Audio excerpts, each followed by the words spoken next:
Fala, galerinha que se liga na interação. Aqui é a professora Alessandra, professora de História, e a gente vai aqui desenrolar o simulado da SpaceX desse mês.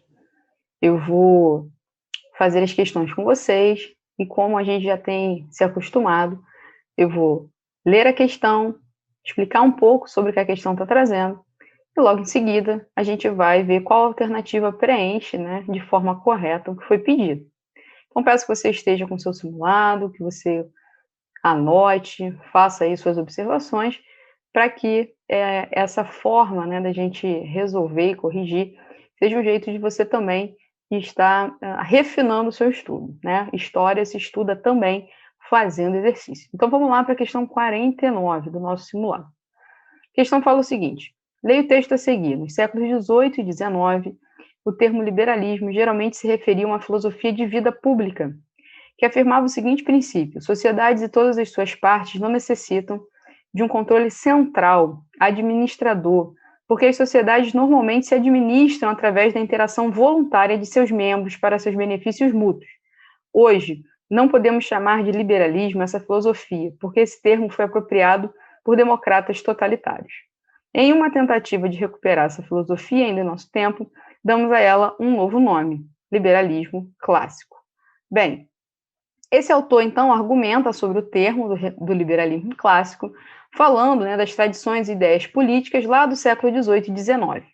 Bem, esse texto podia te deixar um pouco confuso ou confusa, porque ele faz uma retomada, né, de uma forma bem superficial do que seriam os valores do liberalismo e traz, né, um olhar mais contemporâneo. Só que aí, antes de você se desesperar, compensa você ler o que a questão está pedindo, né? E aí a questão está pedindo quais são os representantes da tradição política e econômica dos séculos XVIII e XIX. Então você não precisava estar antenado ou antenado no liberalismo atual, enfim. O que a prova está te pedindo, né, o que o simulado está te pedindo, a questão está querendo debater com você quem são os nomes, né, desse liberalismo do século XVIII e XIX. Isso é um tema muito cobrado na SpaceX, essa parte de século XVIII, principalmente a ascensão do iluminismo, a difusão das ideias iluministas junto com as ideias liberais econômicas, é fator assim muito recorrente na sua prova. Então vamos lá. Letra A. Lenin, Bakunin e Voltaire são representantes do liberalismo? Lenin, né, acredito que eles estão falando do Lenin lá da União Soviética, que um político, foi um político teórico com viés comunista. Então, não. Bakunin está falando aí de um anarquista, né, e Voltaire seria iluminista. Então, de cara, você já eliminaria. Assim como na letra B, ele coloca Karl Marx logo na letra B. Então, Karl Marx é um representante do comunismo. Então, já está errada. Letra C, Adam Smith, Davi Ricardo e John Locke. Perfeito, né? Adam Smith é o dono, né, da teoria principal da mão invisível do mercado, ou seja, exatamente o que está sendo dito no texto, quando ele fala que as sociedades não precisam de um administrador central. Então, Adam Smith fala sobre isso, que o mercado se autorregula. Você, com certeza, se está estudando já um pouco mais avançado, já percebeu que isso lá no século XIX e XX vai ser contestado, principalmente no século XX, com a crise de 29, quando, né, essa regulação automática não é suficiente, você tem a crise lá da Bolsa de Valores de Nova York, mas se atendo ao que a questão pediu, século XVIII, XIX, a gente está falando de Adam Smith, David Ricardo, seria aquele que falou sobre a terra, né, como principal produtora de economia, e que essa terra tinha que ser privada, e John Locke, que vai trazer pensamentos liberais, principalmente para o viés político, quando vai escrever, né, nos seus tratados sobre contratos sociais de governantes para a sociedade, dentro de um formato de Estado liberal, onde esse Estado intervém minimamente na vida desse cidadão, né, onde a vida, ela a liberdade e a vida, ela tem aí a sua principal ponto de valor, né? Então, seriam esses três aí, letra C. Mas continuando, a letra D fala do Rousseau, que é um iluminista, tá? Ele não fala de liberalismo, você podia se confundir, mas ele é iluminista na parte que se trata, né, das questões mais, digamos, de comportamento, né, aquela ideia do iluminismo, né, da igualdade entre os cidadãos, etc. E na letra E, eles colocam ali o Trotsky, né, que é outro representante do comunismo. Então, assim, se você não lembrasse de todos os nomes do liberalismo, em uma das alternativas tinha um nome muito gritante que você com certeza já ouviu falar e já estudou, que não pertence ao liberalismo. Então, a resposta correta, letra C de casa, tá? Uma questão que é bem típica, né, da sua banca, tá? Questão 50. O reconhecimento da independência brasileira por Portugal foi devido principalmente. Então, o que fez com que Portugal reconhecesse, né, de fato, o Brasil independente lá do Grito de Ipiranga, 7 de setembro de 1822, em diante? Bem, o que a gente tem que lembrar é o seguinte: Portugal, por mais que estivesse vendo, né, desenhar esse processo de emancipação, quando da vinda, né, da coroa portuguesa em 1808, por conta das guerras napoleônicas e até mesmo por conta do bloqueio continental, não queria perder todo o vínculo, né, com a colônia e com o território que passa a ser agregado, né, unido, anexado a Portugal lá em 1815, né, com a elevação do Brasil à categoria de Reino Unido. Porém, né, diante de uma situação em que não se pode lutar muito contra, Portugal acaba cedendo, mas cede diante de algumas condições, né? E quais seriam essas condições? Vamos ler aqui as alternativas e vamos chegar aqui a uma conclusão. Letra A mediação da França e dos Estados Unidos e a atribuição do título de imperador perpétuo do Brasil a Dom João VI. Olha, a França era inimiga de Portugal, então não tem nem como você continuar a ler essa questão. E Dom João VI não tinha essa pretensão de ser imperador, né, do Brasil, pelo contrário, ele estava tentando viver lá na região de Portugal mesmo, retomar o seu trono lá. Letra B. A mediação da Espanha e a renovação dos acordos comerciais de 1810 com a Inglaterra. Ora, a Espanha também tem uma rivalidade com Portugal, ela é aliada da França, então, nesse momento, nesse contexto internacional, também não faz sentido. A mediação de Lord Strangford e ao fechamento das cortes portuguesas, né? O Lorde que está em questão, né? Ele pode ter sido responsável aí por uma diplomacia ou outra, mas o fechamento das cortes portuguesas seria algo inaceitável, né? Então também não. E a mediação da Inglaterra e a transferência para o Brasil de dívida em libras contraída por Portugal no Reino Unido. Ora, essa atende, né, justamente ao que aconteceu. A Inglaterra, sim, que era uma parceira de Portugal e que via com bons olhos, né, na América um novo parceiro nascendo, que seria o Brasil, um parceiro econômico, um parceiro político, decide então intervir e faz aí uma negociata com Portugal, e Portugal então fala: ok, Dom Pedro I, já que você quer mesmo se tornar imperador e tornar esse país aí independente, vai ter que passar aí um crucruzinho, um dinheirinho para gente, né? Então, a dívida, né, que era de Portugal com a Inglaterra passa a ser do Brasil, né? Então, uma negociação aí um tanto quanto ruim para o Brasil, mas infelizmente foi a forma encontrada, né, pela diplomacia brasileira naquele momento de fazer com que o Brasil tivesse, né, reconhecida a sua independência. A letra E fala da mediação da Santa Aliança e ao pagamento à Inglaterra de indenização pelas invasões napoleônicas. Não tem nada a ver. O Brasil não tinha nenhuma conexão com essa questão aí. Então, resposta correta, letra D de dado. Perfeito? Vamos então à questão 51. No contexto da Revolução Francesa, de novo, né, uma questão muito presente, né, nas provas da SpaceX, né, Revolução Francesa, Revolução Americana, o século XVIII, né, Iluminismo, Revolução Industrial, é muito presente, então dê uma atenção especial, tá? Não é à toa que está aí no simulado para vocês testarem. Então vamos lá. No contexto da Revolução Francesa, a organização do governo revolucionário significou uma forte centralização do poder. O Comitê de Salvação Pública, eleito pela Convenção, passou a ser o efetivo órgão do governo. Havia ainda o Comitê de Segurança Geral, que dirigia a polícia e a justiça, sendo que estava subordinado ao Tribunal Revolucionário, que tinha competência para punir até a morte todos os suspeitos de oposição ao regime. O conjunto de medidas de exceção adotada pelo governo revolucionário deu margem a que fase da Revolução viesse a ser conhecida como, olha só, Revolução Francesa é um tema mega batido, né, no sentido de que sempre está presente. É um tema até que se tornou, não vou dizer fácil, mas ele, por ser recorrente, a gente naturalizou, né, e naturaliza as ações em frente a esse conteúdo. Então, a gente estuda bastante. Eu teria uma dica seguinte, né, como estudar a Revolução Francesa para o seu concurso da SpaceX. Tente entender as etapas dessa revolução. Essa revolução ela dura 10 anos, né, de 1789 a 1799.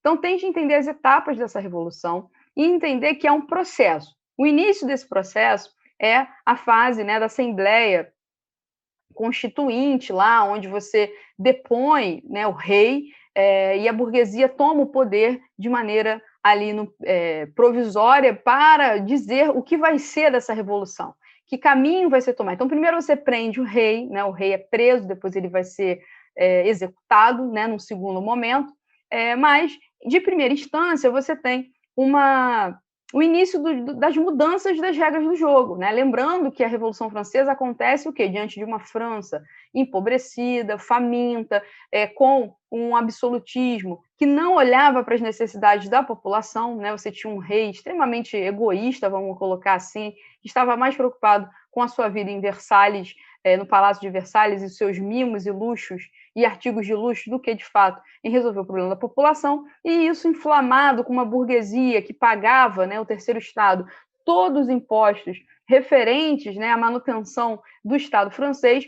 Então, você junta a fome com a vontade de comer, sendo aqui popular, né? Você junta um povo faminto, e eu falo faminto não é de 2 dias sem comer, é uma semana, é comendo o resto de gente morta, enfim, é uma coisa bem surreal, com um grupo político específico, que é a burguesia, com intenções de mudar e virar esse jogo. Então, no primeiro momento, né, a primeira etapa da Revolução Francesa é uma etapa de início de troca, né, de peças ali daquele tabuleiro do xadrez. Você, então, tira o rei, você começa a construir uma nova Constituição, isso é o início. No meio do caminho, desses 10 anos de Revolução, a coisa inflama, se esquenta com os grupos jacobinos, que são os grupos da burguesia mais exaltados, né, que tendem a uma reação mais reacionária, e aí sim, é um momento chamado mesmo revolucionário, onde tem a fase da guilhotina, né, um processo de extrema perseguição daqueles suspeitos de oposição, ou seja, o período que está sendo colocado aí no texto, né? E como é que é chamado esse período? O período do terror. E tem esse nome, né? A letra B de bravo, né? É chamado de período do terror justamente porque é um momento de extrema, né? Digamos, acirramento, né? Das tensões políticas, onde esse grupo, né? Jacobino, que é uma vertente da burguesia francesa, mas que é uma vertente mais radical, voltada para as questões mais populares, e que vai sim, né, implementar uma política, né, de forte repressão e execução. É nesse momento, inclusive, até que o rei vai ser executado em praça pública, né, na famosa guilhotina. E o terceiro momento, né, o momento de finalização da Revolução, onde, após esse meio caótico, eu tenho uma tomada, né, de poder chamada diretório, que é a burguesia média, vamos colocar assim, a galera do deixa disso, assume o poder, né, com a liderança do Napoleão, e leva a França, então, à finalização da Revolução. Então, de novo, eu tenho 3 momentos. O momento inicial da Assembleia Constituinte, onde o rei é deposto, ainda não morto, e começa a se mudar as regras do jogo. A fase do meio, né, a fase chamada do terror, a fase da Convenção Nacional, ou a fase de quando você tem, de fato, né, mudanças um tanto mais significativas, né, devido à presença da liderança do grupo jacobino, que é o grupo mais exaltado da Revolução. e a fase meio que de desfecho, que é do diretório, a fase, então, onde o Napoleão assume o poder no comando ali, junto com os girondinos, que é a camada da burguesia mais moderada, que vai, então, finalizar esse processo aí de revolução, revolucionário, de fato, né, instaurar na França uma nova organização política, onde os burgueses estariam liderando e mandando, né, nas regras do jogo. Sendo assim, essa questão era fácil caso você lembrasse de uma forma sistemática e até mesmo, né, não tivesse perdido tempo aí gravando nome de gente, de pessoas, não há necessidade. O importante é você saber o processo revolucionário. E aí você marcaria a letra B. Tranquilo? Vamos à próxima questão 52, tá? A independência do Brasil e das colônias espanholas na América tiveram como elemento comum, né? Então é uma questão interessante porque quando a gente compara a independência do Brasil com a das colônias espanholas da América, a gente acaba se forçando a fazer, né, algum tipo de relação entre o que aconteceu aqui e o que não aconteceu e vice-versa, né? Então aí ele quer saber o comum, ou seja, a semelhança. Às vezes ele quer saber a diferença, tá? Qual seria, então, a semelhança que está sendo posta, né, aí? Vamos dar uma olhadinha. Letra A. As propostas de eliminação do regime escravista. Em nenhuma das independências você tem essa proposta clara, então não é comum. B. O caráter pacífico, uma vez que não ocorreu a fragmentação política. Olha só, em nenhum dos casos o movimento de independência ele foi pacífico, ok? Tanto na América Espanhola quanto na América Portuguesa aconteceram lutas, disputas. A diferença é que na América Espanhola o fato das lideranças, né, que se colocaram contra a metrópole espanhola estarem dispersas no território, então eu tinha lá uma galera no vice-reino da Prata, uma galera no vice-reino de Granada, vice-reino do Peru, etc. Então, isso faz os caudilhos, né, os que são os donos de terra, vão acabar procedendo, né, de uma forma, digamos assim, dispersa, mas com um objetivo que era se tornar independente. No caso brasileiro, por mais que essa concentração existisse alguns movimentos na Bahia, no Grão-Pará, né, nas regiões aí mais fronteiras, né, ou então mais distantes da corte, movimentos contrários, né, à presença de Portugal e até mesmo do Brasil ser colônia, o fato de Dom Pedro ter tomado para si, né, esse protagonismo, vamos colocar assim, dessa transição, dessa ruptura, fez com que o Brasil se centralizasse nesse período. Porém, não podemos dizer que foi pacífico, ok? Então, a letra B está errada de todo modo. Letra C. Comum, então, seriam os efeitos do expansionismo napoleônico, responsável direto pelo rompimento dos laços coloniais. Ora, interessante, né? Porque, de fato, a gente vê que quando Napoleão começa a fazer todo esse salseiro lá na Europa, invade um, invade outro, ele acaba, né, tornando a questão colonial secundária para os países europeus. Já, afinal de contas, esses países precisavam se preocupar em se defender do Napoleão. Então, sim, o processo de expansionismo ele acaba, né, forçando, né, mudanças, assim como a Dom João que vem para o Brasil e isso acarreta uma mudança direta aqui na colônia, assim como a falta de, digamos, rigidez no controle colonial lá na Espanha, quando a Espanha está envolvida nas guerras, tá bom? Então, a resposta correta é a letra C, mas vamos conferir aqui, ó. Letra D, o objetivo de manter o livre comércio como um primeiro passo para desenvolver a industrialização na América. Ora, eu acho um pouco precipitado falar de manter um livre comércio, né, uma vez que ainda existia uma manutenção de certos resquícios, né, das relações coloniais dentro dessas regiões, né? Então,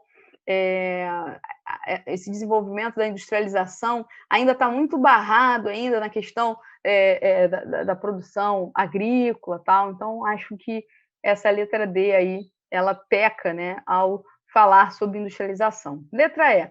A efetiva participação popular, uma vez que as lideranças políticas defendiam a criação de estados democráticos. Ora, você até tem, por exemplo, na América Espanhola, algum grau de participação popular, mas no Brasil, por exemplo, isso é bem abafado, né? Então não chega a ser uma característica. Então, a resposta correta aí, letra C, perfeito? 53, uma questão aí lá de 1500, hein? A Carta de Pero Vaz de Caminha, escrita em 1500, é considerada como um dos documentos fundadores da terra Brasilis, que, né, é o caso do Brasil, e reflete em seu texto os valores gerais da cultura renascentista. Olha que interessante, né? Essa é uma questão que ela traz uma abordagem, né, da colonial, né, de ocupação, de impacto de portugueses aqui, e te pergunta um fator que faz referência a um processo que está acontecendo na mesma época, só que na Europa. Então, assim, o que você tem que ficar ligada ou ligado? É que a SpaceX, ela vai te cobrar os dois conteúdos, né? História do Brasil e história geral. E, com certeza, esses conteúdos conversam. Por que esses conteúdos conversam? Porque o que está acontecendo em 1500 na Europa reflete naquilo que vai ser desvendado, né, ou desenrolado, desdobrado aqui também em 1500, no mesmo período. Então, o fato de o que está acontecendo no mundo afetar o que está acontecendo na colônia faz com que eu possa fazer essa conversa, né?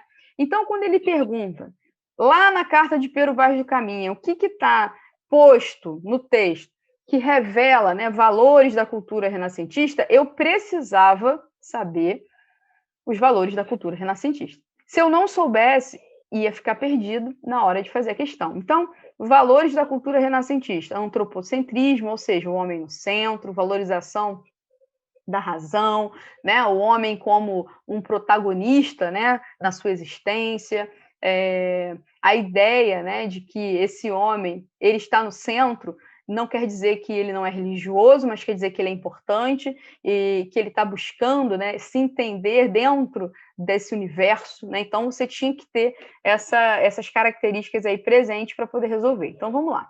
Letra A, a visão do índio como pertencente a um universo não religioso, tendo em conta a sua antropofagia. Antropofagia, né, seria a prática aí de se alimentar, né, de carne humana, né? Bem, isso aí não faz muita referência, né, à questão do homem no centro, da racionalidade. Então, não.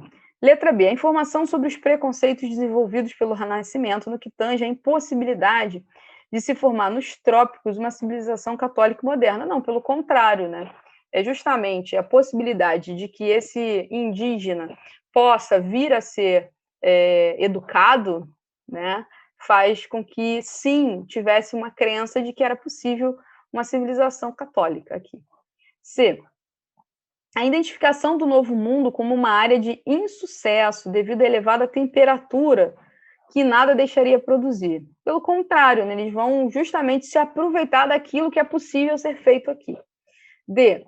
A observação da natureza e do homem do Novo Mundo como resultado da experiência da nova visão de homem, característica do século XV. Olha, interessante essa questão, né? Essa alternativa, ela traz justamente a valorização do quê?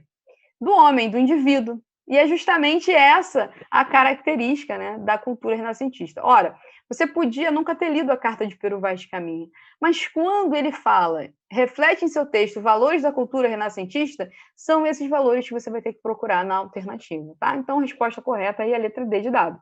A letra E fala a consideração da natureza do homem como inferiores. Lembra, né, que se o homem está no centro, ele não é mais inferior, ok? Vamos, então, para a questão 54 e última, que fala o seguinte. Ao final do Renascimento, diversas transformações culturais e sociais ocorridas na Europa entre os séculos XVI e XVII propiciaram o surgimento da Revolução Científica. Esse movimento caracterizou-se por um ou uma. Olha só, gente. A Revolução Científica ela está completamente associada e diretamente ligada a esse movimento de mudança de comportamento, né, desse homem moderno, a ideia de que ele é capaz de pensar, de raciocinar, que ele tem capacidade de ser protagonista da sua existência, interpretar os fenômenos no mundo. É nesse momento, né, que a Revolução Científica vai engajar pesquisadores, matemáticos, filósofos que vão tentar entender os planetas, Galileu Galilei, Isaac Newton, etc. Então, diante disso, o que a gente tem que pensar aí nas alternativas? Que eu estou em busca de algo que reflita nessa prática científica, tá bom? Então, vamos lá. Letra A, predomínio da concepção de um universo fechado e sobrenatural. Pelo contrário, né? Eles estão tentando desvendar esse universo, tá? B, negação dos valores individualistas. Já para por aí. Eu estou falando que o Renascimento está diretamente associado à Revolução Científica. Então, se o Renascimento valoriza o indivíduo, a letra B está errada. C, crítica à ciência medieval expressa no retorno do pensamento escolástico. Aqui, você de repente, poderia dar uma escorregada, justamente porque falou de criticar a ciência medieval. Mas, quando você ficar na dúvida, pensa o seguinte, a ciência, ela não é um processo que se finda quando o outro começa. Pelo contrário, você tem um aproveitamento de tudo aquilo que até o momento foi pensado, né? Então, por exemplo, o Galileu Galilei, quando ele propõe uma relação diferente, né, dos astros, uma colocação diferente desses astros, desses corpos celestes no universo, ele o faz baseado em estudos que, sim, antecedem a existência dele, que foram pensados, né, ainda na época da Antiguidade e que, durante o pensamento escolástico, que é um pensamento, sim, da Idade Média, ele esteve presente, né? Os estudos de Aristóteles e Platão estão presentes na filosofia medieval. Então, essa é uma questão que, sim, poderia te gerar um pouquinho de dúvida, mas quando for assim, e você não lembrar, coloca uma interrogação e vai até o final, porque a tendência de ter uma alternativa que vai dizer tudo o que você precisa é muito grande, tá? Então, nesse caso aqui, você não conseguiu eliminar porque você ficou em dúvida, você não lembrava o que era o pensamento escolástico. Mas aí você bota uma interrogação e continua, que aí a chance de você encontrar uma alternativa que de fato vai dizer tudo o que você precisa é grande. Então vamos lá. Letra D, afirmação do monopólio da Igreja Católica na explicação das coisas do mundo. Então, o movimento científico está dizendo aí, Igreja, continua falando tudo que a gente quer ouvir? Não, né? Eles vão justamente se contrapor a isso. Letra E, valorização do espírito crítico e do método experimental. Perfeito. Então a letra C estava ali só para te causar esse incômodo. A resposta correta é a letra E. Perfeito?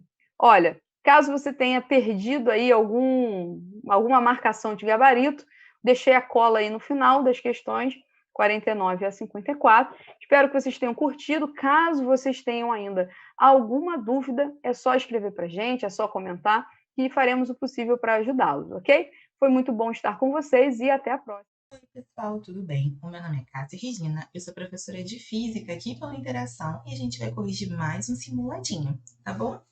Questão 25 do nosso simulado.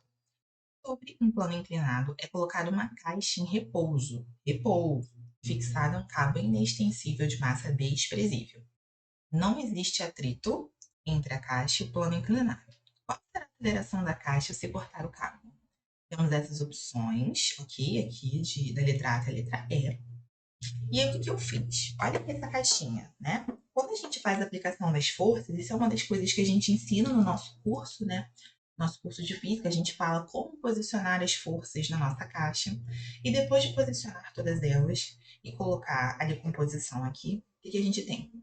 O pecosseno, a nossa caixa estava inclinadinha aqui de 30 graus, nós colocamos ela na posição horizontal que a gente conhece e decompomos qualquer força que esteja fora do eixo x e y e encontramos P seno 30 e P cosseno 30. E aqui na vertical, né, em oposição à superfície, a gente tem a normal. E aí, o que eu posso observar nessa figura? Que a única força que é responsável por fazer o meu bloquinho se direcionar, né, para a direita e fazer, conseguir escorregar no meu plano inclinado, porque aqui eu não tenho mais atração, eu cortei a corda, seria o P seno 30. Então, aplicando a segunda lei de Newton, né, ele não está na inércia, ele realmente tem força resultante, consequentemente ele tem aceleração. Então, força resultante igual a MA, P seno 30 igual a MA. E no lugar do P, a gente pode colocar MG. Cortamos aqui as massas e a aceleração passa a ser G vezes seno 30, que é meio. Então, nós encontramos G sobre 2. Tá bem? Questãozinha 26. Vocês vão ver que a pegada dessa prova, ela tá bem assim focada. A gente tá falando bastante de leis de Newton. E a gente tá falando muito aqui mais na frente. Vocês vão ver sobre a aceleração centrípeta. Beleza? Questão 26. Um motorista desatento esqueceu seu freio de mão acionado. Mesmo o freio impondo uma resistência de 2.500 newtons, o veículo de 900 kg segue por um trecho horizontal com aceleração constante de 1 metro por segundo ao quadrado. A resultante da força motora que o veículo está fazendo para realizar esse movimento em quilogramas força é... E aí na prova ele foi mamãe, né? E colocou que 1 kg força equivale a aproximadamente 10 newtons. Primeiro a gente vai pensar como vão trabalhar as forças resultantes, né? Como vão trabalhar as forças que existem aqui. Se existe aceleração, existe uma força resultante. E ele explica que essa aceleração acontece exatamente na mesma direção que a gente tem as forças, tanto resistiva quanto a força motora gerada pelo próprio carro. Então, olha, força motor impulsiona o carro, né, para frente, força resistiva se opõe ao movimento do carro. Então, como que vai ser a força resultante? O motor menos o que atrapalha, que no caso é a força resistiva. Então, a do motor é 2.500 da resistiva e tudo isso que é a força resultante é igual a MA. A gente vai aplicar a segunda lei de Newton de novo. Massa 900, aceleração 1, vou passar o 2.500 para o outro lado, e a força do motor é 3.400 newtons, que não foi o que ele perguntou. Ele perguntou em quilogramas força. E a primeira linha da regra de 3, ele deu 1 kg força, equivale a aproximadamente 10 newtons. Você vai considerar 10 newtons redondinho. 3.400 newtons equivale a X. E aí o X vai ser 10x igual a 3.400, x igual a 340 kg força. Tá bom, bebê? Questão 27. Uma aeronave, antes de aterrissar no aeroporto Santos Dumont do Rio de Janeiro, faz uma curva no ar, mostrando aos passageiros a bela vista da Baía de Guanabara. Suponha que essa curva seja um círculo de 6.000 metros. A aeronave traça a trajetória com velocidade de módulo constante igual a 432 km por hora em relação ao solo. A aceleração centrípeta da aeronave em relação ao solo vale em metros por segundo ao quadrado, aproximadamente. Ele não coloca só metros por segundo ao quadrado para você não precisar colocar aqui, mas também para determinar como vão ser usadas as unidades que vão ser inseridas na fórmula para que você possa encontrar a resposta já correta. Como assim? Se a minha resposta está em metros por segundo ao quadrado, tudo entra em metros, tudo entra em segundos. Então, meu raio já está ok? Já está ok, está em metros. Minha velocidade está em quilômetros por hora. Eu preciso converter para metros por segundo. Então, o que eu faço? Divido por 3,6. Aí eu encontro que é 120 metros por segundo. Então, a minha aceleração centrípeta é v ao quadrado sobre r. E a gente lembra que força centrípeta é mv ao quadrado sobre r. Né? Elas estão relacionadas, obviamente. No lugar da velocidade, 120. E no lugar do raio, 6.000. Resolvendo essa continha, dá 2,4 metros por segundo ao quadrado. Essa foi uma questão bem rapidinha. Question 28. Vamos falar 28 em inglês.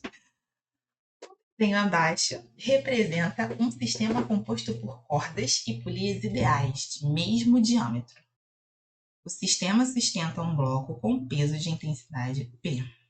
Aqui embaixo, melhor. O bloquinho. E uma barra rígida B aqui. O peso se opõe de um lado e do outro a gente tem a barrinha. Barra rígida B de material homogêneo de comprimento R. Então é. A barra AB tem peso desprezível e está fixada a uma parede por meio de uma articulação A. Em um ponto X da barra é aplicada uma força de intensidade F e na extremidade B está presa uma corda do sistema polias-corda. Desprezando as forças de atrito, o valor da distância AX para que a força F mantenha a barra AB em equilíbrio na posição horizontal é. Então, ele dá algumas informações que não são fornecidas como números, mas realmente como letras. Ele dá o comprimento L, ele dá o peso P, ele dá a força F que é aplicada aqui. Então, essas são as nossas variáveis que a gente pode colocar aqui. A gente vai fazer conta com letra. O que eu vou usar primeiro? Essa daqui é a máquina de Ethelwood. Essa máquina, você basicamente tem o seguinte, um conjunto de polias. E por que você tem tantas polias? Porque às vezes eu quero levantar um peso muito grande fazendo pouca força. Então, o que eu faço? Quanto mais polias eu colocar, menos força eu vou precisar fazer para levantar o mesmo cara grandão. Como é que a gente calcula essa força que eu preciso fazer para levantar um objeto muito pesado?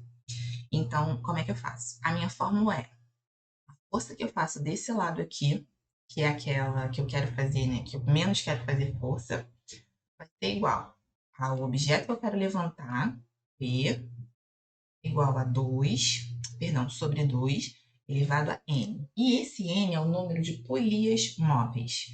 Aqui no meu desenho, eu tenho uma polia fixa e 3 polias móveis, estão vendo? Então, o meu N vai ser 3. O peso sobre 2 ao cubo vai ser P sobre 8. Então, a minha tração, eu vou ter uma força que eu preciso fazer nessa corda, vai ser chamada de tração, ela é 1/8 do peso. Então, se eu, ó Deus, só consigo levantar 10 quilos aqui, 100 newtons, só 10 quilinhos, tá? Então, aqui, 2 sacos de arroz, eu posso colocar aqui alguém 8 vezes maior. Então, eu consigo levantar 800 newtons, 80 quilos. Então, eu, por exemplo, que não consigo levantar um saco de cimento, consigo levantar ele por um sistema de polias cordas. Entendeu? Para isso que ele existe. Consegui achar a força TB em função do peso. Por quê? Eu não sei TB, mas o peso é como se eu soubesse. É uma das variáveis que eu tenho.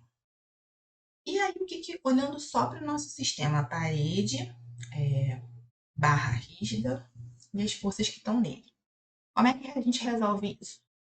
A gente tem aqui nesse momento algumas forças. O F, o TB, perdão, e além disso a gente tem a força aqui na parede, tá? Então observem que a gente tem muita força, que a gente quase não sabe nenhuma. Então fazer somatório de forças não é o mais inteligente nesse momento, entendeu? É muito mais prático, ainda mais por ele ser um corpo extenso e a gente ter pelo menos um ponto fixo, momento, tá? Um momento aí com muitas aspas no que eu vou dizer agora, né? O momento para um lado igual para o outro, aí vem as aspas. A vontade que a força F aplica, né? Tem de girar essa barra para um lado, é igual a vontade, coloca-se vontade entre muitas aspas, que o TB tem de girar esse objeto para o outro lado, essa barra para o outro lado. E aí, né, o que a gente tem? TB vezes toda a distância que ela tá do ponto fixo L, é igual a Fx vezes a distância dele. E aí, eu só não sei o x, todo o resto eu sei. TB é P sobre 8, então ficaria PBL, P sobre 8L, sobre F, que o F passa para o outro lado dividindo. Organizando isso, repete a primeira, multiplica pela inversa da segunda, e de novo, quando você tiver esse resultado, você repete ele e multiplica pelo inverso desse, vai dar PL sobre 8F, tá? Ela não era muito difícil, mas ela tinha 2 etapas.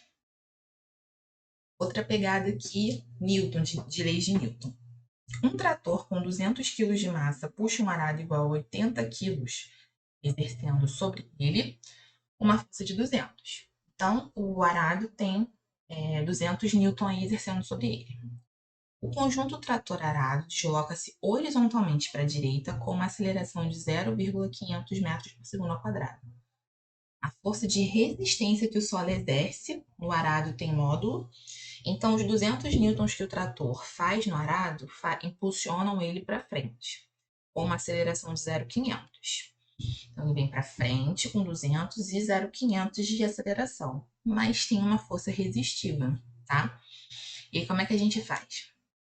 A resultante disso que é os 200 que impulsionam ele para frente, menos a resistiva é igual a MA. Então, 200 menos a resistiva, a massa é 80, só do arado, vezes a aceleração. Né? Se o conjunto todo tem essa aceleração, só o arado também tem só essa aceleração. Tá? Só o trator tem essa aceleração, só o arado tem, os dois juntos, então independente de como você organiza essa frase, você pode aplicar só para uma aceleração ou para os dois se você precisar. Então, ficaria 40, força resistiva para um lado, 40 para o outro, força resistiva 160 newtons. E a resposta já fica assim. Questão sim a 30. Um corpo exerce um movimento circular uniforme cuja trajetória tem 5 metros de raio.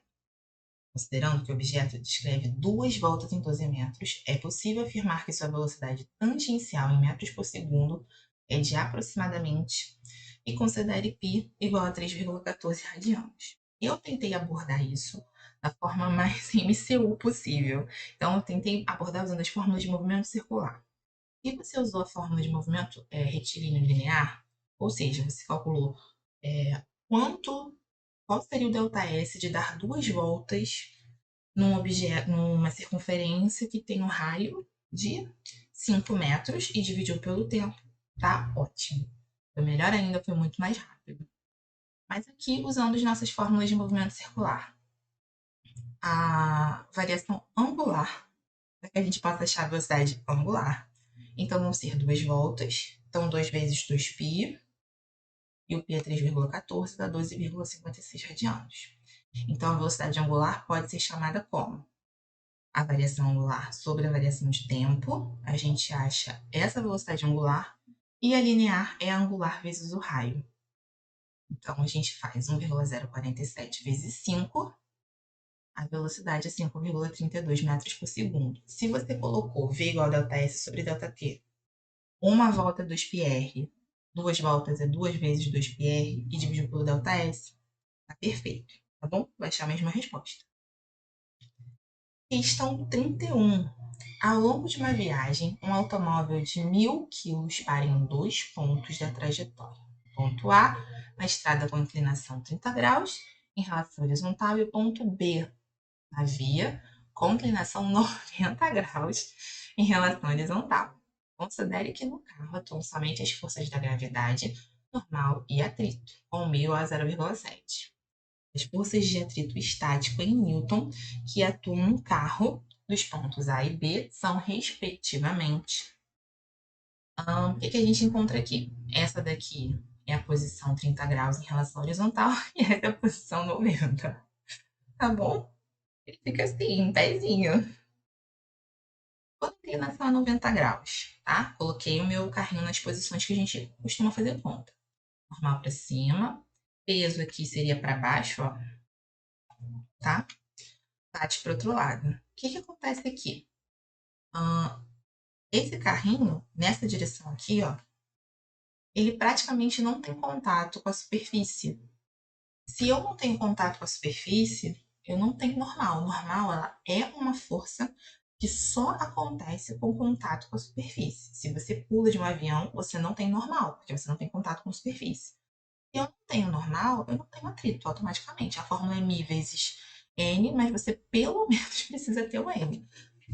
A faixa estática, ela vai até aquele μ sobre n, mas ela pode ser zero também, tá? Quando não tem atrito, por exemplo. No nosso caso, tem atrito, mas não tem normal. Perdão. E o de 30 newtons. Nossa, 30 graus, perdão. A gente tem aqui o desenho. Peso para baixo, normal para cima, faixa oposta, a minha vontade de andar. Então, o que a gente vai ter? P sendo 30 para um lado e FAT para o outro. Esse carrinho tinha que estar ao contrário, tá? Desculpa. E aí, a FAT é igual ao P sendo 30. Eu sei que muitos de vocês devem ter feito P cosseno 30 normal e aí terem calculado μ vezes a normal. Só que μ vezes a normal é o máximo. O máximo que a força de atrito estática pode chegar. Não necessariamente precisa ser tudo isso. A gente aborda esses conteúdos quando a gente está dando as nossas aulinhas de Newton, tá bom? Então, vem com a gente que a gente vai conseguir explicar isso muito mais detalhadamente para vocês. E, resumidamente, para resolver a questão, Fat agora P seno 30, mg seno 30, né? Que é a fórmula de peso mg. Tem vezes 10, vezes meio, 500 newtons. Então, foram 500 newtons da inclinação de 30 graus e 0 newtons da de 90 graus. Show? Questão 32. No plano inclinado abaixo, um bloco homogêneo, esse bloquinho aqui, ó, encontra-se sob a ação de uma força de intensidade F constante paralela ao plano. Esse plano. O bloco percorre a distância B, que é igual a 1,6 ao longo do plano com velocidade constante. Com velocidade constante. Muito importante isso. Porque isso caracteriza se a gente está dentro da primeira ou se a gente está dentro da segunda lei de Newton. Desprezando-se o atrito, então a massa do bloco e o trabalho realizado pela força peso, quando o bloco se desloca de A até o ponto B, são respectivamente, e a gente vê aqui, tá? O que a gente tem?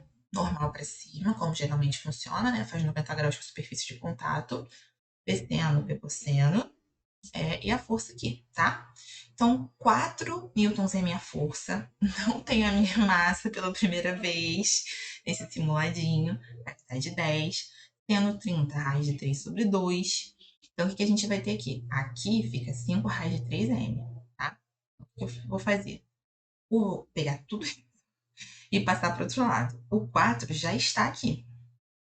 Então, eu vou passar o 5 raiz de 3 para baixo. E aí eu racionalizei. Para mim ficou agradável a racionalização aqui. Não tinha nenhum múltiplo de 3 para fazer uns cortes e tal. Então, racionalizei. Então, acima fica 4 raiz de 3. Embaixo, 5 vezes raiz de 3 vezes raiz de 3 dá 3. 5 vezes 3, 15 quilos. Temos a primeira parte, tá? Todas as respostas de massa estão positivas. Graças a Deus. Aqui a gente vai dar uma olhadinha, tá? Seria o que? Eu tenho aqui o bloquinho andando de A para B, 1,6. Ele que é o trabalho do peso. O peso, ele sobe aqui, mas a direção dele é vertical.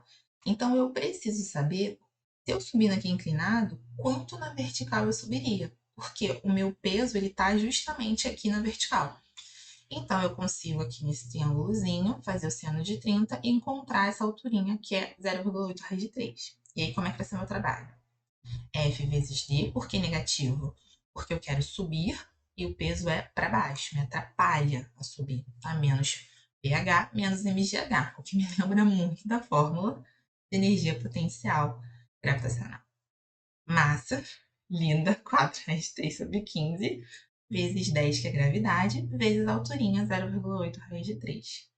Então, vai ser o raiz de 3 com raiz de 3 vai dar 3, glórias a Deus. E a gente vai fazer todas as continhas e vai descobrir que é menos 6,4 joules, ok? Questão 33. A figura mostra uma réplica do Benz Patent Motor Wagen de 1885. Carros de 2 lugares e 3 rodas. O diâmetro da roda dianteira tá aqui, mede 60 centímetros. E das rodas traseiras, 80. Na figurazinha já parece bem maior, né?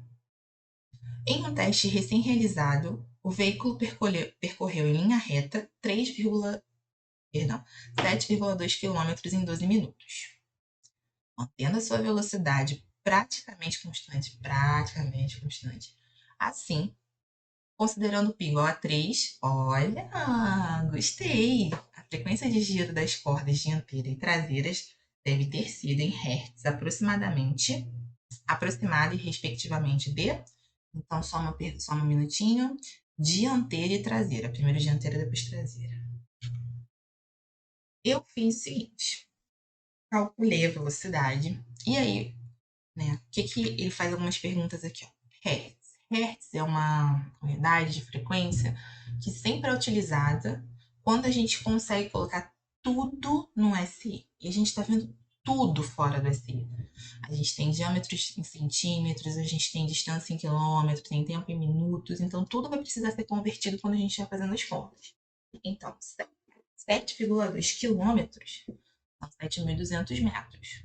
12 minutos são 720 segundos. Então, vai dar simplesmente 10 metros por segundo. Ok? Se você calcula em quilômetro por hora e multiplica por 6,6, também está certo.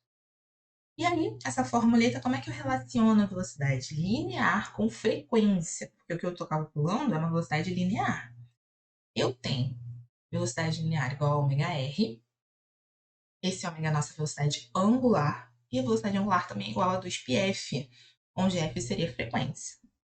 Por que eu já não vim botando as coisas aqui? Porque eu tenho que fazer para um e depois para outro. Então, eu vim tudo com letrinha para arrumar direitinho depois cada dia. Então, a gente tem velocidade, passa o 2πr todinho para baixo, e a gente fica para o A. A velocidade é a mesma, 10, 2, né, da fórmula, 3 do π que ele deu. E o meu raio da dianteira, a dianteira tinha 60 centímetros de diâmetro. Então, a gente de raio tem 30 centímetros passando para 1,03 m. E para a roda traseira, era 80 centímetros de diâmetro, passando para raio 40, 0,4 metros. E você acha essas duas respostas fazendo um cálculozinho, tá bom? Questão 34. Considere a máquina de Etchwood, aqui, tá? A seguir, onde eu poli o fio, são ideais e não há qualquer atrito. Precisa falar isso para amarrar a questão. Considerando que as massas A e B são, respectivamente, 2m e 3m, e desprezando a resistência do ar, qual a aceleração do sistema? Tá? Então, a gente tem bloquinho A, bloquinho B, forças em A, peso para baixo, tração para cima, mas o A é mais leve, ele sobe. Então, como é que é a nossa resultante? T, para onde ele está andando, menos PA, que atrapalha, 2ma.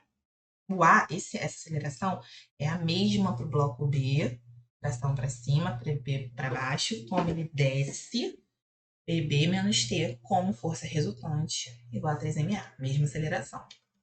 E aí nós temos um sistema, T menos PA igual a 2ma, PB menos T igual a 3ma. No lugar de PA, a gente faria 2m vezes 10, 20m, PB, 2m, 3m vezes 10, 30m, menos T. Tá bom? E aí a gente soma as duas, corta o T com T, fica 10m igual a 5ma. Cortamos o nosso m, graças a Deus. Então a aceleração fica 2 metros por segundo ao quadrado. Tá? É uma questão bem tranquilinha. A gente mostra nas nossas aulas uma forma um pouquinho mais rápida, onde você não precisa fazer sistema. Eu, pelo menos, acho ela muito mais prática. Questão 35. Na figura abaixo, as forças de intensidade FA 20 newtons e FB 50 newtons são aplicadas, respectivamente, a dois blocos A e B, de mesma massa M. E se encontram sobre uma superfície horizontal sem atrito. A força FB forma um ângulo θ com a horizontal, sendo θ 0,6 e cosseno θ 0,8. A razão, aceleração B sobre a aceleração A, entre os módulos das acelerações AB e AA, adquiridas pelos respectivos blocos A e B, igual a, tentando-se no bloquinho A. O que tem no A? A única força que está agindo para levar esse bloco para frente, né, para a direita na formulação do nosso desenho, é justamente o FA. Então, como é que seria a aceleração A? Eu passo a massa para baixo, então eu ficaria 20 sobre m só. O B. O nosso B, quem consegue realmente levar o bloquinho para frente é a componente horizontal, FB cosseno θ. Decomposição de vetores também é uma coisa trabalhada no nosso curso, que é igual a m vezes AB, passo m de novo para baixo, só que vai ser FB 50 vezes todo o cosseno de θ, que é 0,8, 40 sobre m. Então, AB sobre AA é 40 sobre m sobre 20 sobre m. Isso aqui vai ser o maior traço de fração, tá? Quase não dá para perceber aqui, mas quando a gente faz no papel, esse daqui precisa ser o maior traço. Então, vai ficar, repete a primeira, multiplica pelo inverso da segunda, corta, corta, corta, corta, 40 vezes 20, Perdão, 40 dividido por 20 é igual a 2. Última questão. Um estudante de física aplica uma força F, aqui, ó, sobre um livro que está em cima de uma mesa, conforme o esquema apresentado. O nosso diagrama de forças já está pronto. Lembrando da aula de mecânica, ele começa a fazer algumas conjecturas sobre as relações entre as forças que atuam nesse livro, considerando um movimento de velocidade constante. Qual das alternativas a seguir expressa de forma mais adequada a relação entre as forças? Olha só, se eu arrasto meu bloquinho assim, meu livrinho, perdão, para frente aqui, para a direita no nosso desenho, o que eu posso dizer? Que o meu livro nem fica, nem afunda no chão e nem levita, tá? Tudo bem até aí? Então, o que a gente vai ter? Se você for pensar aqui na normal, na vertical, o que eu tenho de forças para cima aqui apontando? Minha normal e uma componente vertical aqui, ó, sendo. E para baixo o peso. Então, N mais a componente vertical igual ao peso. Então, se a minha normal, né, se eu fosse isolar ela aqui, o que eu poderia dizer? Que a normal é peso menos o F seno θ. Então, a minha normal, consequentemente, ela é menor que o peso. O peso é maior que a normal porque ele precisou da normal mais um pouquinho de força para realmente dar o valor dele, tá? Então, meu peso é maior que a normal. E agora vamos pensar no horizontal. O que eu tenho para cá?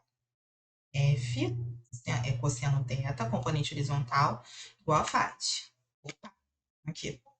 Então, o que eu posso dizer? A minha FAT é menor que o F, porque o cosseno de θ, lembrem, o cosseno de θ varia de -1 a 1. Então, sempre é um númerozinho com vírgula.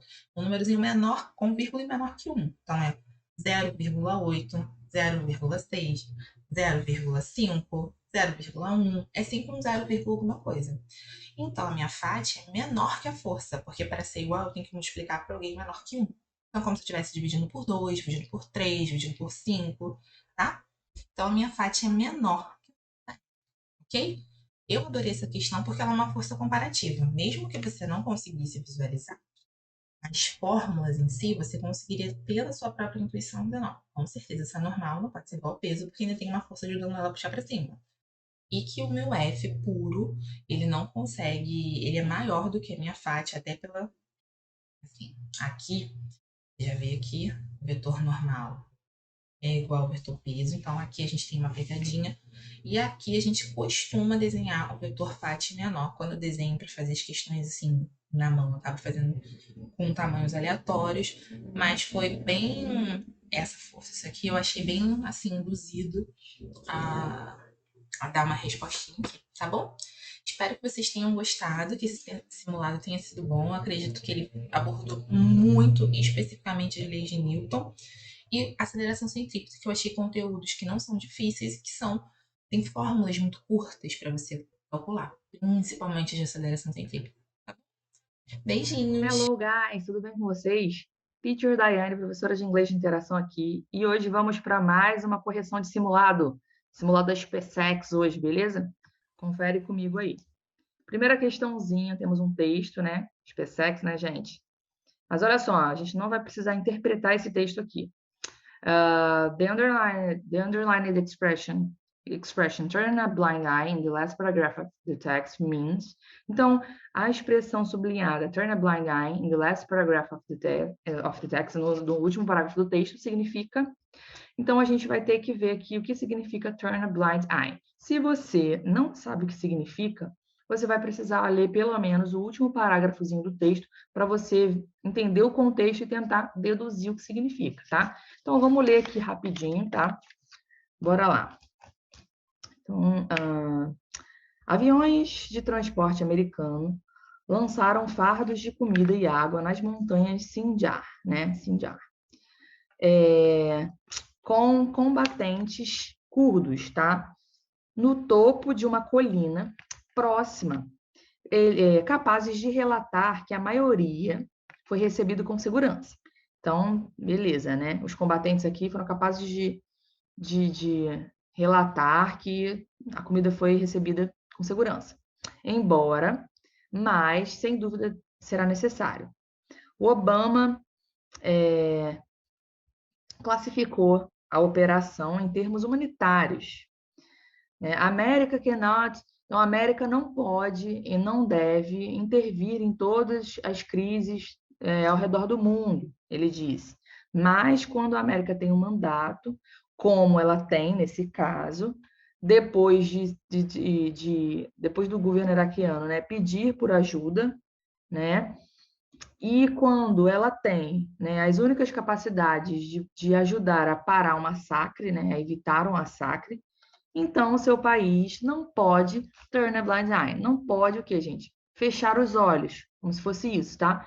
Turn a blind eye aqui tá dizendo que, se você for traduzir ao pé da letra, ele diz tornar o olho cego, né? Mas é como se fosse fechar os olhos, fingir que uma situação não está acontecendo, né? Então a gente vai ver aqui. Olha só, qual dessas 5 opções aqui, né, vai dar o significado de turn a blind eye, agora que você já sabe. Então a primeira aí, end up a blind alley. Essa aqui não é pelo seguinte fato, porque ela significa, deixa eu botar aqui, não, desenhar, tá? Ela significa acabar em um beco sem saída. Na verdade, blind alley é como se fosse beco cego também, a gente traduz como beco sem saída. Não é um beco, não é acabar com um beco sem saída. Aqui é fechar os olhos, tá? Overlook something. Overlook something significa negligenciar algo, tá? Então, achamos o nosso gabarito, porque tem tudo a ver. Negligenciar algo é a mesma coisa que fechar os olhos para alguma coisa, tá? Então, esse é o gabarito da nossa questão, mas vamos ver aqui as outras opções. See the forest for the trees, que é ver a floresta pelas árvores, que é como se fosse você vê um fato como verdadeiramente ele é, tá? Enxergar uma situação como ela verdadeiramente é. Look into something, que é olhar para algo, investigar alguma coisa, e oversee something, que é vigiar ou supervisionar. Então, a melhor tradução aí é a letra B. Beleza, gente? Melhor significado, melhor dizendo. Vamos lá para a questão 56. Martha recommended that her son appropriately. Então, Marta recomendou que o seu filho. Aí, olha só, para a gente entender melhor a questão e conseguir responder da melhor forma, tá? Aqui, o verbo principal de todas as questões é o behave, certo? Que é o comportar. Então, você já consegue traduzir essa frase. Marta recomendou que o seu filho se comportasse apropriadamente, tá? E só a gente olhar esse verbo aqui que a gente percebe que se trata do modo subjuntivo, tá, gente? O modo subjuntivo é aquele que a gente usa para fazer recomendações, sugestões, propostas, tá? Então, ela recomendou, ela não, isso não sabe se vai acontecer, não. Ela recomendou, né? Ou então ela propôs, tá? A gente usa normalmente o verbo recommend, propose, suggest, tá? E depois desses verbos, existe uma regrinha aí no inglês, na norma culta, tá? Que depois desses verbos, o verbo que vem, né? Que vem depois deles, ele não precisa ser flexionado, tá? Então, você vai usar ele na forma comum, tá? Então, olha só, nosso gabarito, então, só pode ser a letra C, behave, tá? Que ele não está conjugado, tá? Na formazinha natural dele, tá? Então, Marta recomendou que seu filho se comportasse apropriadamente, tá? Questão 57, eu fiz uma anotação aqui, tá? Aí vocês, deixa eu colocar aqui para ver se vocês conseguem. Não sei se vocês vão conseguir enxergar. Vamos ver. Clicar. Acho que não vai dar, galera. Acho que não vai dar. Deixa eu chegar isso aqui para cá. Acho que agora deu. Então, vamos lá. Olha só. If my boss had not found the police on the spot, the thief... Então, vamos lá. Se meu chefe não tivesse telefonado para a polícia no local, o ladrão... Aí a mesma dica que eu dou para vocês. Primeiro, vocês olhem aqui para as opções e vê qual é o verbo principal, qual é a palavra principal. Olha só, é get away with it. Olha só, todas as opções têm get away with it.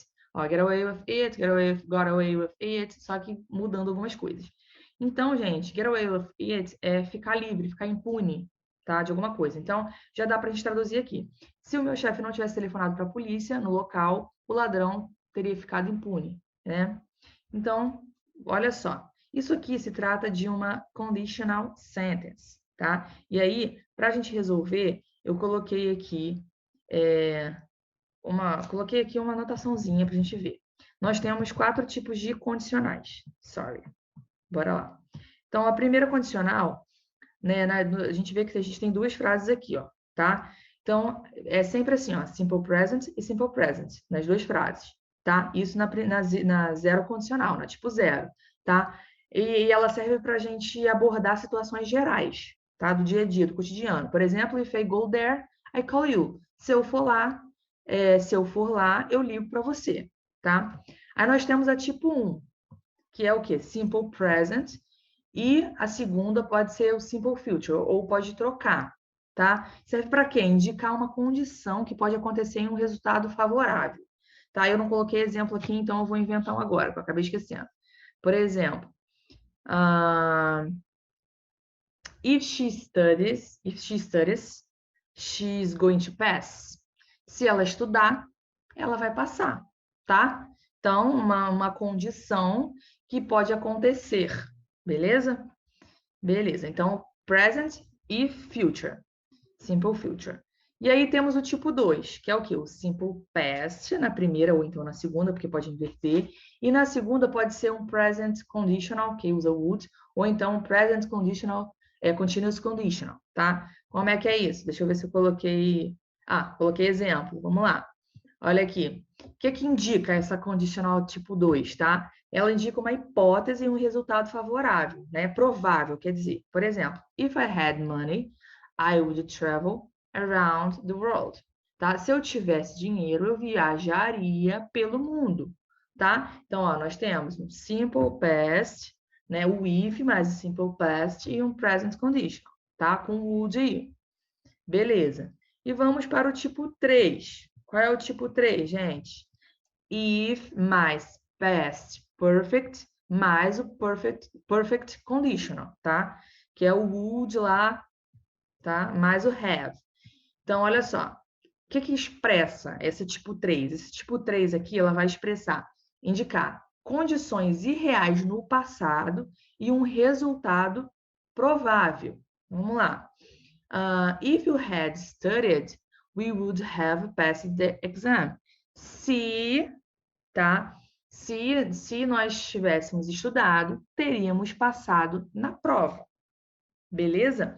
Vamos voltar aqui, então, agora para a nossa questão, tá? Deixa eu mudar aqui. Olha só, gente. If my boss had not found the policy on the spot, the thief... Então, olha só. Se meu chefe não tivesse telefonado, a gente está falando de uma condição irreal no passado. Ó. Nós temos aqui um passado, na verdade. Ó, qual a condicional que você acha que é aqui? Ó? Olha essa última aqui. Nós temos um present perfect aqui, certo? Ó, if mais present perfect. E do outro lado, a gente vai ter que completar com o quê? Já que nós temos aqui uma possibilidade real no passado, né, na primeira frase. A gente vai completar com perfect conditional ou perfect continuous conditional, tá? Que usa o would, gente. Então, olha só. O que teria acontecido se meu chefe não tivesse ligado para a polícia?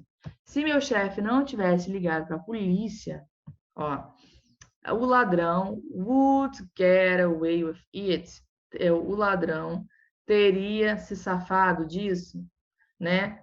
Got away with it, should got away with it, deveria, não? Would have gotten away with it, will have got away with it. Qual alternativa aí vocês marcaram, gente? O nosso gabarito aqui deixa eu botar aqui, é a letra D, tá, gente? Would have gotten away with it. Se o meu chefe não tivesse telefonado para a polícia na hora, o ladrão, tá, teria se safado dessa, né? Would have gotten away. Aqui a gente está seguindo a regra. Vamos ver lá de novo. Opa! A gente está seguindo a regra aqui da terceira condicional, tá? Vamos lá, ó. Deixa eu desmarcar aqui. Só para vocês verem mais uma vez. Olha lá a terceira condicional. Vem para cá. Olha a terceira condicional. Bora lá? If mais past perfect mais perfect conditional. Beleza? Olha lá. Indicar condições irreais no passado e um resultado provável, tá? Ó, if you had studied, we would have passed. Olha aqui. If my boss had not phoned, the thief would have gotten. Beleza? Então, gente, para entender essa questão de condicionais é só decorar mesmo, tá, gente? Só decorar lá no nosso material que vai dar tudo certo, tá? Bora para a próxima questão. Vamos lá. Choose the alternative that corresponds to the active voice of the following sentence. Great recipes are made by Carol Walter. Beleza, então a gente vai ter que colocar essa frase aqui, gente, está na voz passiva e a gente vai ter que voltar ela para a voz ativa, tá? Fiz uma anotaçãozinha aqui para vocês, tá? Também, olha só. Na voz ativa, o que é voz ativa, gente? Na voz ativa, tá? O sujeito realiza uma ação, tá? E por isso o destaque ali da frase é dado pro sujeito, tá? Pedro is washing the clothes, né? Pedro está lavando a roupa. Então, nós temos um destaque para o Pedro, tá dando ação. Na voz passiva, o que acontece? A gente dá ênfase para o objeto que está sofrendo a ação. Né? Então, pegando a mesma frase, Pedro is washing the clothes. Olha só, a gente vai dar ênfase para o objeto agora. The clothes are being washed by Pedro. As roupas estão sendo lavadas por Pedro. É o que está acontecendo aqui na frase, olha só. Great recipes are made by Carol Walker, tá? Então, boas receitas são feitas pela Carol, tá, gente? Agora, a gente vai ter que voltar isso para a voz ativa, tá? Como é que a gente faz isso, gente? A gente vê o tempo aqui. Ó, a voz passiva, né? A gente precisa usar o passado particípio, né? Junto com o verbo to be. Mas aqui é só a gente olhar para o verbo to be que a gente já sabe que a frase aqui está no presente, certo? Então, o que a gente vai ter que falar aqui? A gente tem que falar que a Carol, ela faz, tá, gente? Boas receitas. Se boas receitas estão sendo feitas, né? São feitas pela Carol, então a Carol faz boas receitas. Agora a gente dá ênfase para a Carol. Então, qual é o meu gabarito aqui? Bora lá. Carol Walker has made? No. Is making? No. Carol Walker makes great recipes. Letra C, tá? Carol Walker makes great recipes, tá? Presente, tá? Então, voz ativa aqui, tá? Temos voz ativa e temos voz passiva aqui, tá? A mesma frase sendo dita de maneiras diferentes. Beleza, gente? Vamos lá para a próxima questão. Temos um texto. Vamos ver a questão 59. According to the two texts, choose the correct alternative. Então, de acordo com o texto, escolha a alternativa correta. Aqui tem um S, quer dizer que pode ter mais de uma. Então, vamos ficar atentos. Beleza? Vamos lá. Bom, esse é o tipo de texto que a gente vai ter que ler ele todo para entender, tá? Então, vamos lá. Key to career success is confidence, not talent.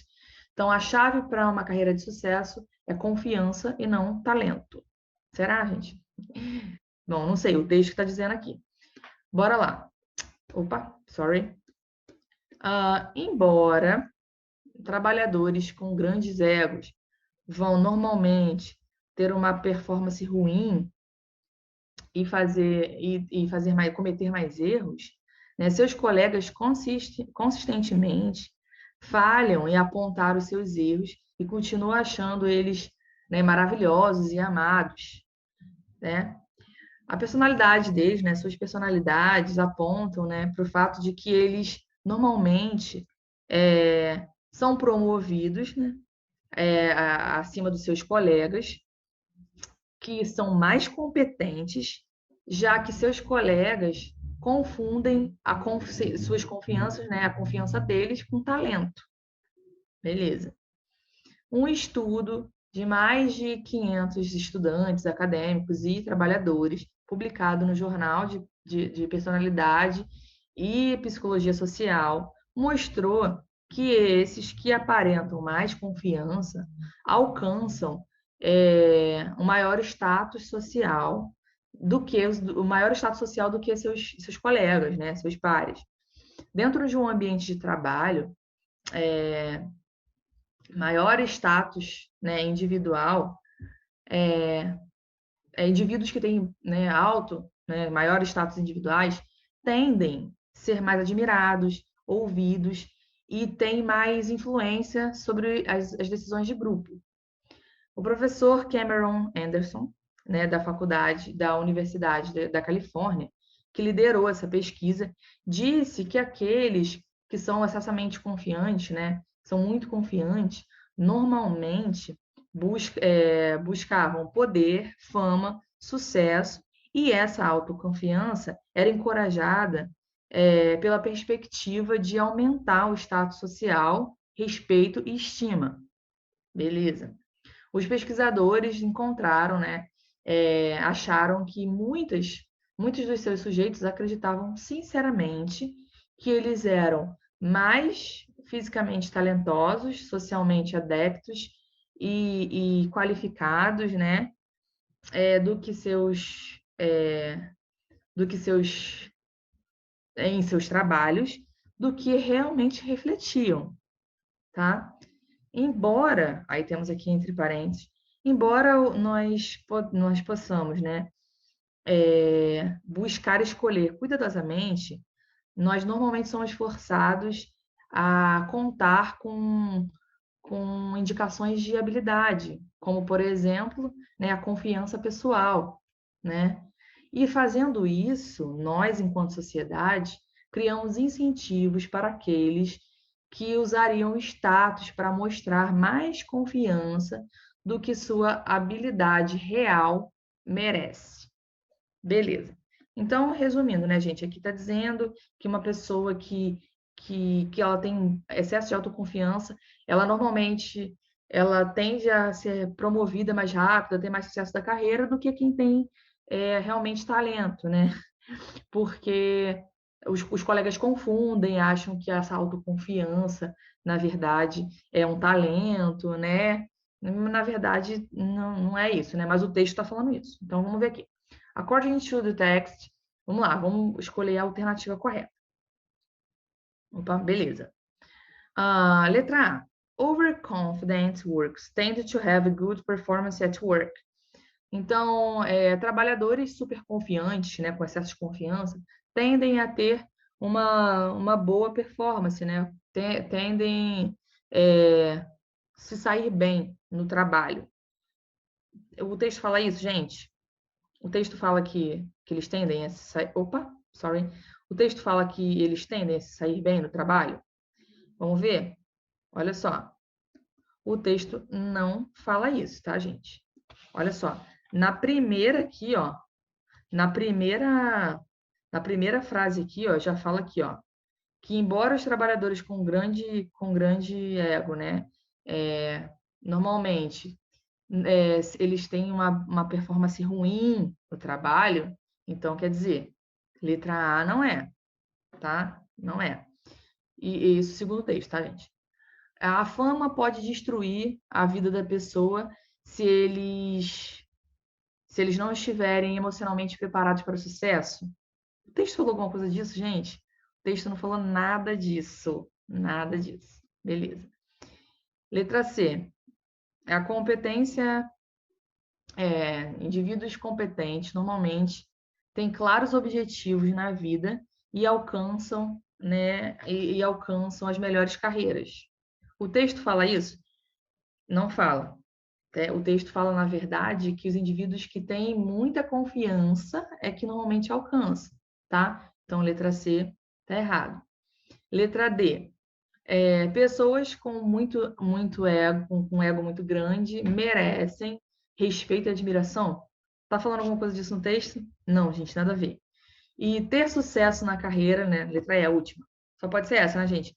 Ter sucesso na carreira depende principalmente na crença de que você tem a habilidade de fazer as coisas bem. O que é isso, gente? Nada mais é do que autoconfiança. Então, ó, ter sucesso na carreira depende principalmente da sua autoconfiança. Isso segundo o texto, tá, gente? Às vezes, tá? Vamos lá marcar aqui. Só uma dica. Às vezes, porque a gente acha que uma coisa não é verdade, a gente acaba se enganando e marcando aqui no texto. Por exemplo, né, aqui, ó, uma fama pode destruir a vida de uma pessoa se eles se eles não estão emocionalmente preparados para o sucesso. Isso é uma verdade? Isso é uma verdade, só que isso está no texto? Não, isso não está no texto. Então, muita gente vai discordar, por exemplo, que uma pessoa autoconfiante ela vai alcançar as melhores carreiras. Muita gente vai discordar, não, pelo amor de Deus, não. O que faz as pessoas alcançarem realmente é a competência. Só que é isso que está escrito no texto, é isso que vocês têm que saber, tá? Não é a verdade do que você acha, ou a verdade que é o que está no texto, tá, gente? É de acordo com o texto, ó, according to the text, ok?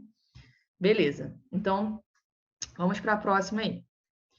In the sentence, she has won awards for 9 of her sound recordings and 3 of her television specials. The underlying expression shows that. Então, aqui, na frase, né, ela ganhou prêmios por 9 de suas gravações de som e 3 dos seus especiais de TV, né, essa frase aqui. A frase, né, essa expressão sublinhada aqui mostra que, aí, gente, aqui é o seguinte, primeiro você tem que saber que isso aqui é um tempo verbal específico, né? Nós temos o has mais um verbo no passado particípio. Isso aqui é o quê? É o present perfect, certo?